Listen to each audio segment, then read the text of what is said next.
someone who lives in a country where the government is often under scrutiny, it is difficult to imagine that same government forcing me from my home and having to watch my family starve. Ronald Francis Hingley, an Oxford lecturer, explains how Stalin in 1924 became leader of the Soviet Union. He planned on bringing about an industrial revolution by collectivizing peasant farms in the Soviet Union. Oxford Dictionary defines collectivize as to organize something on the basis of ownership by the people or state, abolishing private ownership or involvement. While this was meant to improve the country economically, it in fact did the opposite. The outcome of collectivization in the Soviet Union was a tragic event which affected the population. I will now explain the origins of collectivization in the Soviet Union, the effects these policies had on the population, as well as the damage it did in Ukraine specifically. I will begin by clarifying what the motivations the government had for collectivizing the farms. Collectivization was a political strategy used by the Soviet government in order to gain control over the peasant population. Encyclopedia Britannica explains how Joseph Stalin oversaw collectivization as he was the leader of the Soviet Union. Most farms at the time were owned by single peasant families who were in charge of overseeing the harvest and management of their land. Stalin saw this as a danger to the progress of the Soviet Union and intended on removing their independence. He used collectivization to take control of their farms and, as I said before, make the Soviet Union into an industrial superpower. He would take multiple farms, force the people off of their land, and merge them into single kolkhozes, which were basically larger, more organized farms, or they were meant to be more organized. This was also meant to increase maximum production of grain, since they would be more efficient. Collectivization began in the Soviet Union in 1929, and it was very fast because by 1930, 50% of the farms were controlled by the government. While most people were able to gain their land back, they lost it again to the government the following year. Collectivization lasted until 1940, and many people were affected.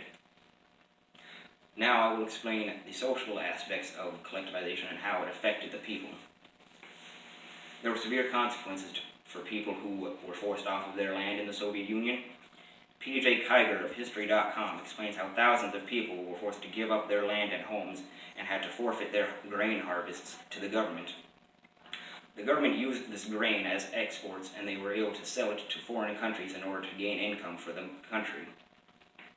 Many people, however, refused to give up their property and land and were therefore deported to Siberia after being arrested. Peasant farmers were also declared enemies of the state by the government in order to justify their actions. Many people who opposed the government in different ways were also deported to Siberia as well. Those who were not deported were instead forced onto these large farms and forced to work in labor, or they were sent to prison camps and were not released for some time. While thousands of people lost farms across the Soviet Union, it is Ukraine that probably suffered more so than others. The events in Ukraine are often referred to as the Holodomor, which is a combination of Ukrainian words holod and mor, which mean hunger and extermination in Ukrainian respectively. The Holodomor is considered a man-made famine because the government is responsible for the people's suffering there. The government, as I said before, stole people's grain, which was often their main food source in Ukraine. It is said that an estimated 4 million people died of starvation because that is how much grain the government stole. And while people would normally leave, they were trapped within the borders because the government would not allow them to leave.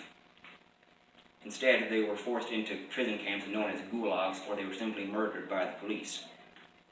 As a result, people rebelled, which led to Joseph Stalin forced the government to no longer send food to the people in the villages and outlawed any aid whatsoever. He also sent out the Soviet Secret Service, known as the KGB, to enforce these bans. They went into people's homes and searched for hidden food, which was also outlawed. People were often beaten after they were discovered to have had hidden food in their homes. While people were aware of what was going on in the Soviet Union, many people were not outside of the Soviet Union and Ukraine. Excuse me. The reason for this is because the Soviet government intentionally would not allow people to let information escape the Soviet Union and kept it within the country. This led to people not knowing what had happened until several decades afterwards. Even after Stalin had died in 1953 and the government had been remade, they still denied the events that had happened even after people became aware. Today, Holodomor Remembrance Day, as well as many memorials in Ukraine, are meant to honor the people that died and make sure that nobody forgets what had happened. Anne Applebaum of Britannica explains people's reactions. By early 2019, 16 countries as well as the Vatican had recognized the Holodomor as a genocide. That is a pretty good indicator of how people felt about these events that had happened. To recap, the Soviet government was responsible for the collectivization of peasant farms that took place in the Soviet Union, as well as the suffering that took place in the Ukraine and other countries as well. While it did allow the Soviet Union to grow economically, it does not make up for the tragic events that took place afterwards. Trevor Ertkuller explains this event perfectly. Stalin appears to have been motivated by the goal of transforming the Ukrainian nation into his idea of a modern, proletarian, socialist nation. Even this entailed the physical destruction of broad sections of its population.